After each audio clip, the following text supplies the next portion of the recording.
As chair of the Natural Resources and Water Committee, I think it's very important that we review an amazing report that came in, an independent science study. But let me begin with thanking you all for coming. And this is a 2-hour hearing. It'll end at about 11 o'clock. We'll have a 40-minute sort of overview and presentation from the California Council on Science and Technology.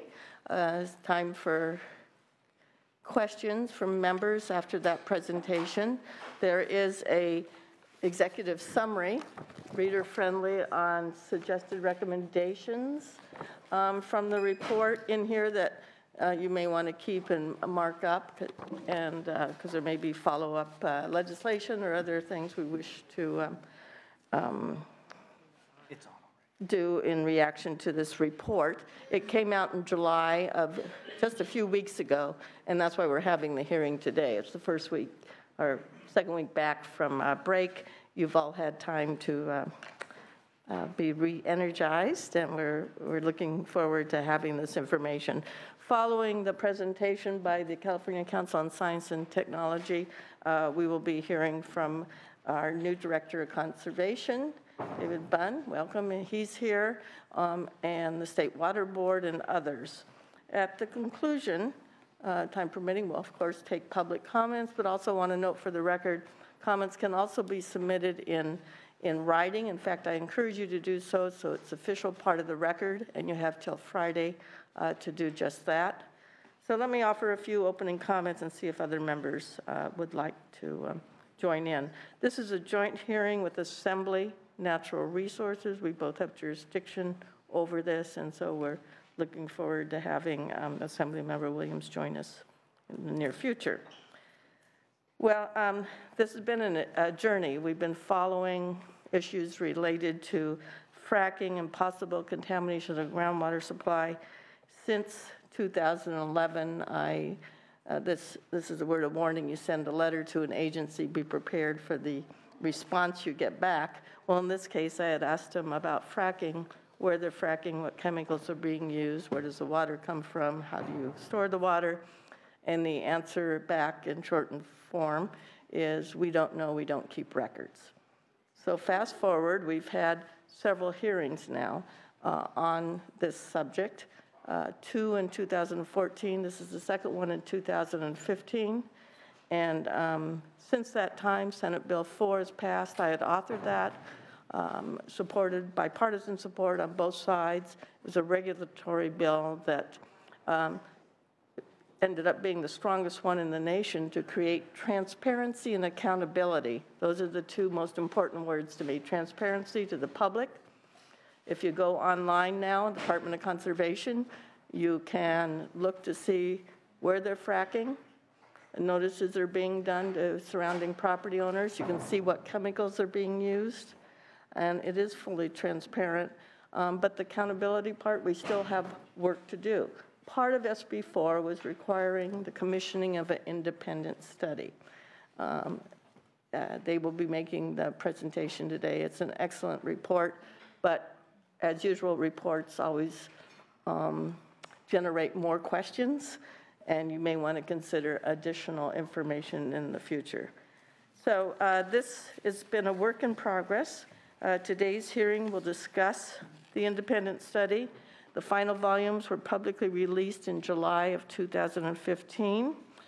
First of all, let me thank the California Council on Science and Technology for their excellent job. Their especially reader-friendly, legislative-friendly synopsis that you have in your binder sort of captures their recommendations and concerns. And I also want to thank for the ongoing involvement of the Department of Conservation and State Water Boards. At the end of the day, why did I get involved and many of you get involved? It's all about the groundwater. Groundwater in drought years is about 60% of our water supply. There have been problems with underground ingestion wells noted by the EPA on potential contamination of groundwater. This report will focus on 2 issues that are important to me that will be addressed in a bill that's now in the Assembly, Senate Bill 248, particularly in relation to percolation ponds and how plumes could unintentionally impact groundwater supplies, And also, we'll be focusing a little bit on the data gaps and what information we do need to make better informed decisions. And at the end of the day, it's all about protecting the groundwater. So let us begin with our first presentation. I think you've had time to organize your PowerPoint presentation. But before you start, Dr. Feinstein, I'd like to open it up to see if there were any opening comments by members, Bruder House. Let me welcome Assemblymember Jim Woods, Senator Lois Woke, Senator Ben Allen, Assemblymember Hadley, Senator Bill Monning from the Central Coast, Senator Bob Wachowski is going to say something in a minute, Senator Andy Vidak, Senator Jeff Stone, and Assemblymember Brian Dolly. You have a good complement of members from both houses of the legislature. Senator Wachowski, you're the chair of EQ. Did you have an opening comment? Yeah, thank you, Madam Chair, and thank you for extending an invitation to members of my committee. As we know, from a jurisdictional point of view, the Environmental Quality Committee will have addressed the issues of safe drinking water and water quality. So we're the second committee that gets to address any legislation in this area. I'm thinking back of the, to paraphrase the Grateful Dead, what a long, strange trip it's been. When I was first elected in 2011, we're familiar with the original fracking disclosure bill that was introduced, and I appreciate the 4 or 5 years that I've been working with you to get some transparency in this area, and I look forward to delving into the study and appreciate the joint hearing with the Assembly Natural Resources Committee. Thank you very much, and there will be a quiz afterwards on the contents of the hearing as well as that booklet. Thank you very much, Senator Wachowski. And with that, thank you very much. Laura Feinstein was the project manager and is a former science fellow for the Senate Environmental Quality Committee. And also with her today is Preston Jordan and Dr. William Stringfellow. They're both here from the Lawrence Berkeley National Laboratory, and they're going to present the study's findings. Thank you again for coming. Greatly appreciated. Thank you very much for inviting us. We appreciate being here. We're here to present the major conclusions and recommendations of our report, an independent scientific assessment of hydraulic fracturing and acid stimulations in California. This is a study that was commissioned by the California Natural Resources Agency pursuant to an act of the state legislature, SB 4. Oh, I'm having computer problems already. This doesn't bode well. Maybe one of the AV people can help me. It seems to be automatically advancing. In the meantime, I'll just keep going back as necessary. Is anyone here that can assist her?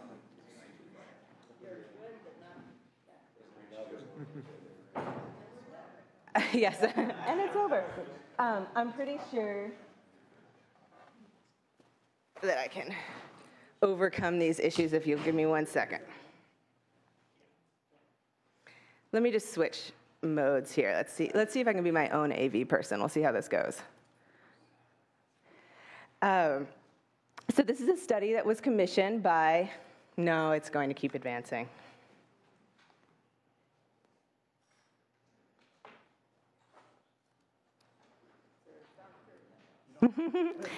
From current slide. Let's see if I can work PowerPoint. Yeah, it's on autopilot.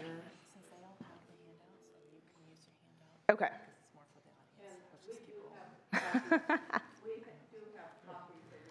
Yeah.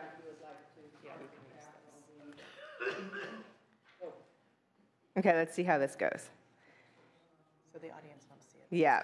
All right. Well, apologies to the audience. I'm just going to have to talk everybody through the slides. Imagine that you're seeing something different than what's up on the screen there until we can get this corrected.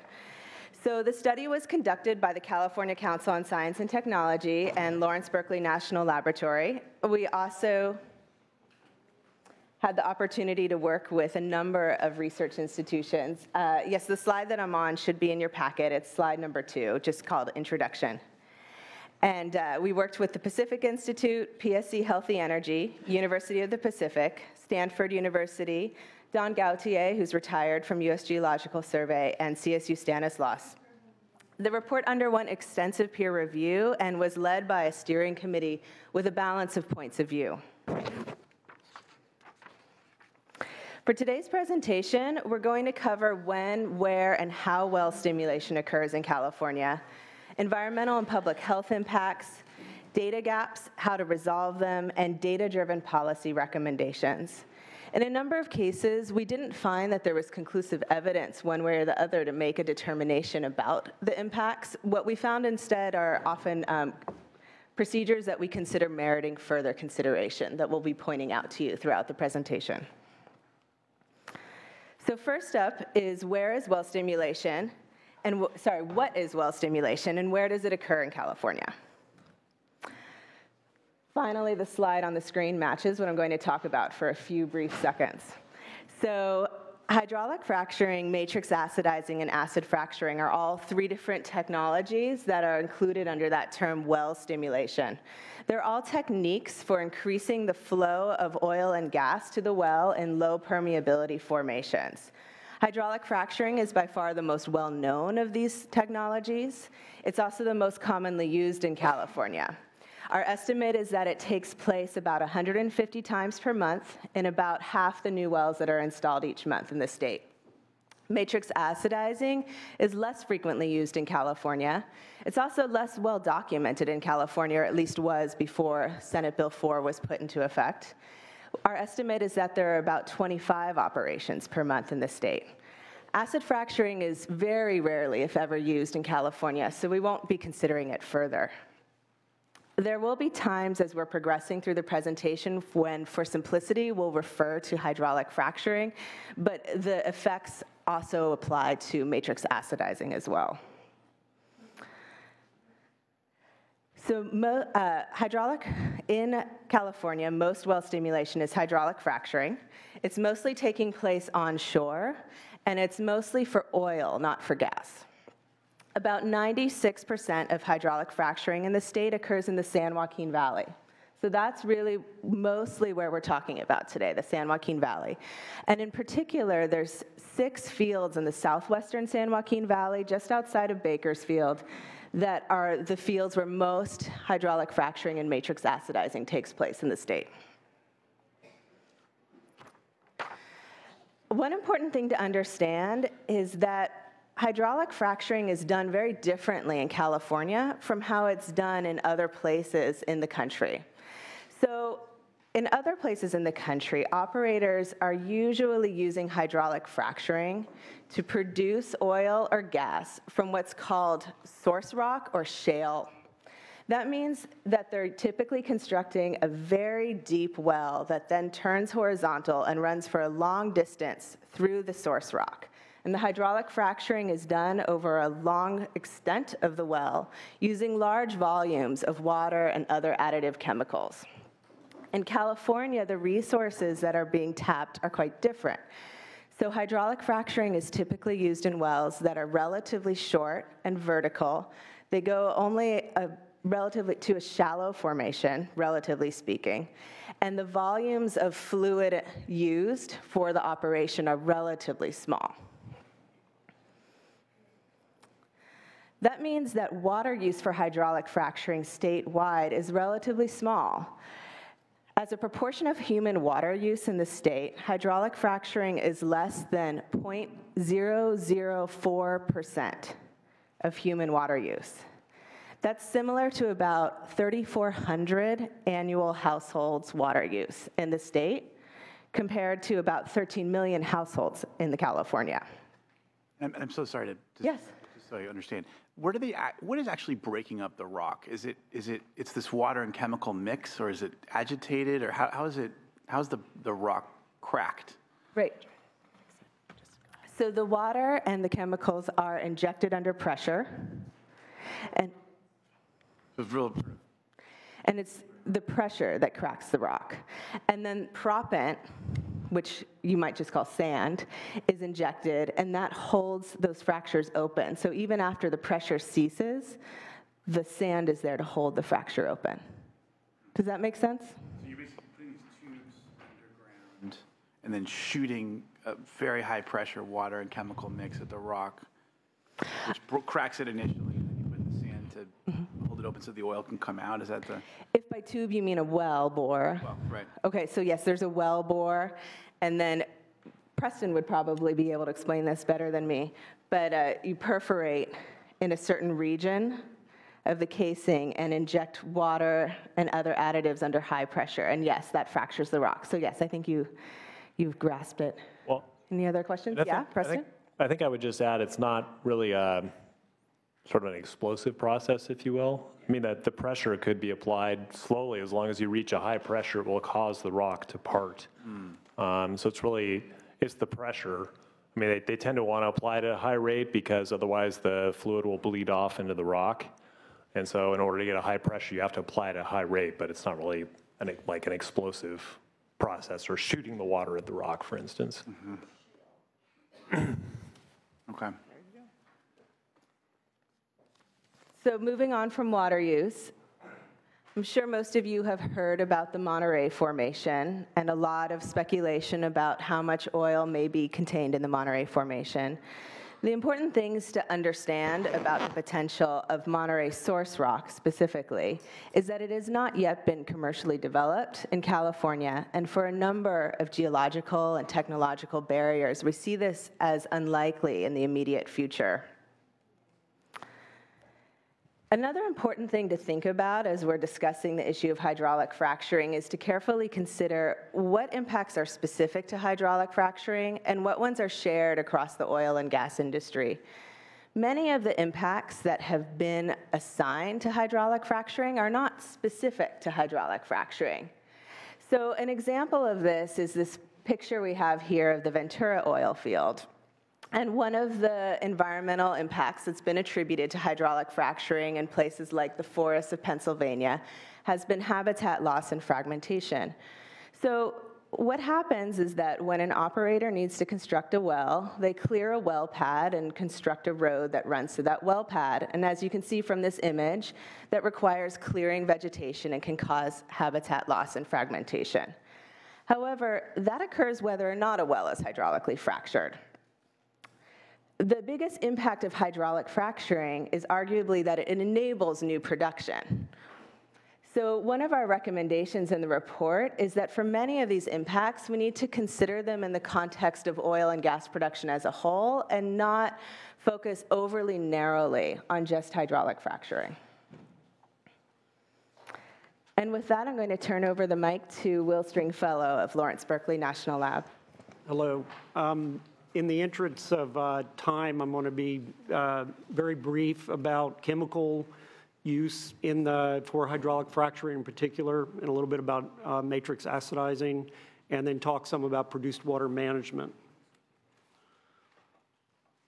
So to reduce probably 200 pages of report to a couple of bullet points,